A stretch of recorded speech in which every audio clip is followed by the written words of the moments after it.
Finally ட்ரெண்டிங்கில் இருக்கிற ice cream நானுமே செஞ்சுட்டேன். இது என்ன ஐஸ்கிரீம் அப்படின்னு பார்க்குறீங்களா? ஜாக் ஃப்ரூட் ஐஸ்கிரீம் தான் நான் இன்றைக்கி ட்ரை பண்ணியிருக்கேன். பட் இது கொஞ்சம் பெரிய ப்ராசஸாக தான் தெரியுது பார்க்க. பட் டேஸ்ட்டு செம்மையாக இருக்குது. அண்ட் ட்ரை ஃப்ரூட்ஸ் எல்லாம் போட்டு ஒரு மாதிரி சூப்பரான டேஸ்ட்டில் இந்த மாதிரி மெத்தடில் ஒன் டைம் நீங்கள் உங்கள் வீட்டு குழந்தைங்களை செஞ்சு கொடுத்து பாருங்கள். கண்டிப்பாக பிடிக்கும்.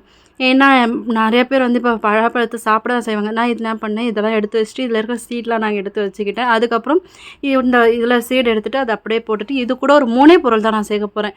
ஒன்றும் இல்லைங்க, ஒன்று க்ரீம் மில்க்குங்க, இன்னொன்று வந்து மில்க் மேட். இது ரெண்டுமே போட்டு நல்லா ஃபைன் பேஸ்ட் அரைச்சிட்டேன். ஸோ ஃபைன் பேஸ்ட் அரைச்சிட்டு ஃபஸ்ட்டு ஒரு 8 மணி நேரத்துக்கு நான் வந்து இதை வந்து ஃப்ரிட்ஜில் எடுத்து ஸ்டோர் பண்ணி வச்சுட்டேன். நான் முன்னெல்லாம் யோசிப்பேன், என்னடா இது பிரியாணி சாப்பாடு டப்பா பாக்ஸ் வந்து தூக்கி போடாமல் வச்சுருக்கமேன்ட்டு. பட் இந்த டைமில் எனக்கு ஐஸ்கிரீம் செய்ய அந்த டப்பா தான் யூஸ்ஃபுல்லாக இருந்துச்சு.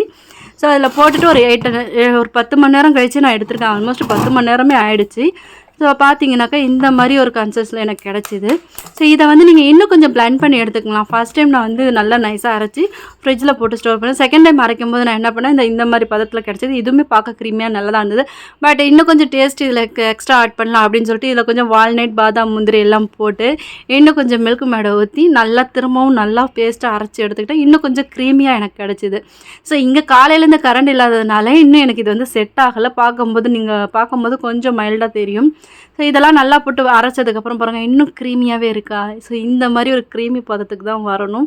இதை ஒரு இன்னொரு 8 மணி நேரம் நீங்கள் வந்து ஃப்ரிட்ஜில் ஸ்டோர் பண்ணி வச்சுருங்க. அதுக்கப்புறம் ஃப்ரிட்ஜிலேருந்து நீங்கள் எடுத்து சாப்பிட்டிங்கன்னா டேஸ்ட்டு அப்படி இருக்கும். அந்த மாதிரி இருந்துச்சு.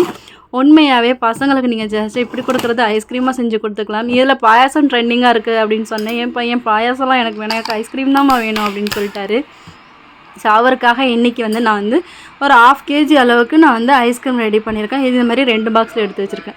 பட் இங்கே வந்து இன்னும் இங்கே கிளைமேட் கூலிங்காக இருக்குது, கரண்ட் இல்லாதனால செட் ஆகலை. பட் இன்னும் ஒரு எக்ஸ்ட்ரா ஒரு 2 மணி நேரம் வச்சாக்கா உங்களுக்கு ஐஸ்கிரீம் கண்டிஷனில் கிடச்சிரும்.